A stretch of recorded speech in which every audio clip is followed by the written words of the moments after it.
Ma'am একটা জঙ্গল আছে, কেটে ফেলো। ম্যাডাম প্রচুর পশু পাখি গাছপালা ওই জঙ্গলে আছে, ম্যাডাম কেটে কেন ফেলবো? আরে আমার বন্ধু তো বিজনেসম্যান, ও প্রাইভেট জেটটা কিনবে কি করে ওই গাছগুলোকে বাঁচিয়ে রাখলে? ম্যাডাম একটা নদী আছে, হ্যাঁ নদীটাকেও কেটে ফেলো। নদী কি করে কাটবো? ও না না, নদীটা তুমি কি করে কাটবে? Yes yes true. আমার যে বন্ধুর ওখানে ফ্যাক্টরিটা হবে না, ওর যে পাইপটা হবে ফ্যাক্টরির, ওই পাইপটাকে কেটে ফেলো, যাতে সমস্ত নোংরা আবর্জনা ডাইরেক্ট নদীতে গিয়ে মেশে। কোথায় ফেলবে বেচারা, কষ্ট হবে না? না হলে আমার ফান্ডিং কি করে আসবে? সে তো ঠিক, খুব কষ্ট হবে। ম্যাম এইভাবে সমস্ত জল পলিউটেড হয়ে যাচ্ছে, এয়ার পলিউশনও খুব বেড়ে যাচ্ছে, শ্বাস নেওয়া যাচ্ছে না, মানুষের অ্যাজমা হয়ে যাচ্ছে। না এয়ার পলিউটেড হয়ে যাচ্ছে, জল পলিউটেড হয়ে যাচ্ছে, কি করা যায়? কিছু তো করতে হবে, অবশ্যই কিছু করতে হবে। নিজে ছেলেমেয়েগুলোকে তাড়াতাড়ি বিদেশে পাঠাও। কিন্তু আমার ছেলেমেয়ে তো এই দেশেই পড়ে। তোমার ছেলেমেয়ে এখনো এখানে পড়ছে, কেন পড়বে? বিদেশে যাবে, সেখানে সাফ সুতরা জল, খাবার সমস্ত কিছু খাবে, সুন্দর হাওয়া নেবে। এখানে কেন থাকবে? এক্ষুনি এক্ষুনি বিদেশে পাঠাও। আমরা এই দেশটাকে যা ইচ্ছা করি, আমাদের ছেলে মেয়েগুলোকে কিন্তু বিদেশে পড়াতে হবে ভাই। ওখানে কোনো কম্প্রোমাইজ করা যাবে না, বিদেশে পাঠাতে হবে। কিন্তু ম্যাম এইভাবে গাছপালা পাহাড় সব কেটে ফেললে মানুষরা খুব বিক্ষোভ হামলা করছে, মানুষ হাঙ্গামা করছে। কেটে ফেলো। মানুষ কেটে ফেলবো বলিনি, মানুষ কাটতে বলিনি। যেখানে মানুষেরা হাঙ্গামা করছে ওখানে মন্দিরের রিবান কেটে ফেলো, মানে মন্দির কিংবা মসজিদ কিছু একটা বানিয়ে দাও আর টুক করে রিবান কেটে ফেলো, দেখবে কোনো হাঙ্গামা হচ্ছে না। মানে এটাই তো পলিসি। এটা ভালো আইডিয়া, মন্দির মসজিদ বানাতে হবে। ম্যাম রাজস্থানের ওই দিকটা একটা পাহাড় আছে, কেটে ফেলো। পাহাড় কেটে ফেলবো? আরে পাহাড়টা কেটে ফেলো, ওখানে তো আমার বন্ধু মাইনিং করবে, ফান্ডিং নিয়ে আমি বসে আছি, এটা কোনো প্রশ্ন করার বিষয়? আচ্ছা আচ্ছা, মাইনিং করবে, একদম ম্যাম শিওর ম্যাম, পাহাড়টাও কেটে ফেলার ব্যবস্থা করছি।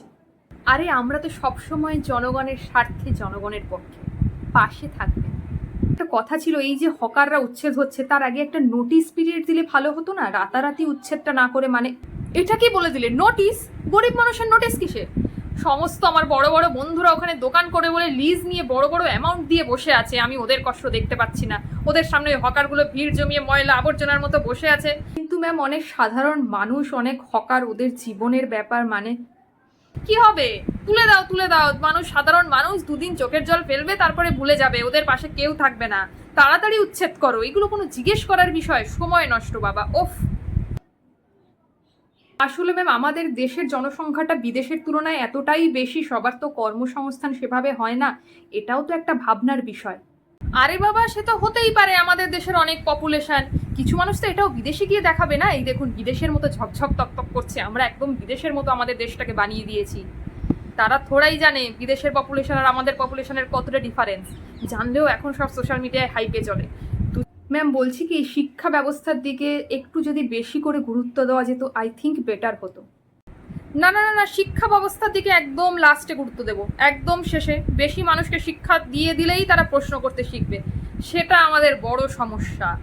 মানুষে মানুষে মানে উলু খাগড়ার মধ্যে লড়াই লাগিয়ে রাখতে হবে বাবা, মানুষে মানুষে যুদ্ধ হবে, আমরা একদম বসে থাকবো আরাম করে, তবেই না মানে আমাদের দলটার একটা প্রতিষ্ঠা পাবে। কি অদ্ভুত, বুঝতে পারছে না? শিক্ষায় নজর দিন, শিক্ষায় নজর দিন।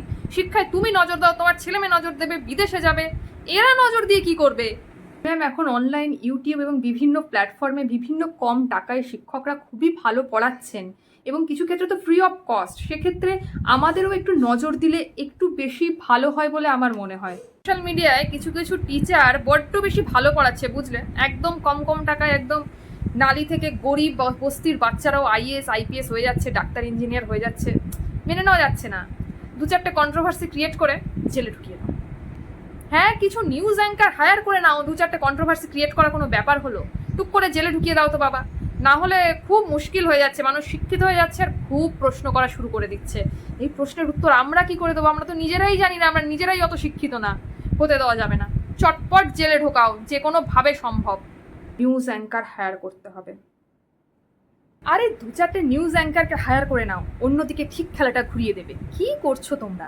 তাহলে আমরা জনগণকে কি দেবো ম্যাম? না ভালো জল, না বিশুদ্ধ হাওয়া, না গাছ, না মাটি, কি দেব? চাকরি দেব না, শিক্ষা দেব না, কিছু তো আমাদের দিতে হবে ম্যাম। আরে আমরা তো অনেক কিছু দেব, চাঁদা দেব, মেয়েদের ভাতা দেব, বেকারের ভাতা দেব, এই ভাতা দিয়ে দিয়ে ওদের ভরিয়ে রাখবো। সেই লোভে, টাকার লোভে মানুষ পড়ে গেলেই আমরা খপ করে খ্যাপলা জালটা টেনে ওদের ধরে নেব, ওরা এত কিছু এমনিই ভাববা বন্ধ করে দেবে। কি যে বলো, আমরা সব সময় মানুষের স্বার্থে মানুষের পাশে।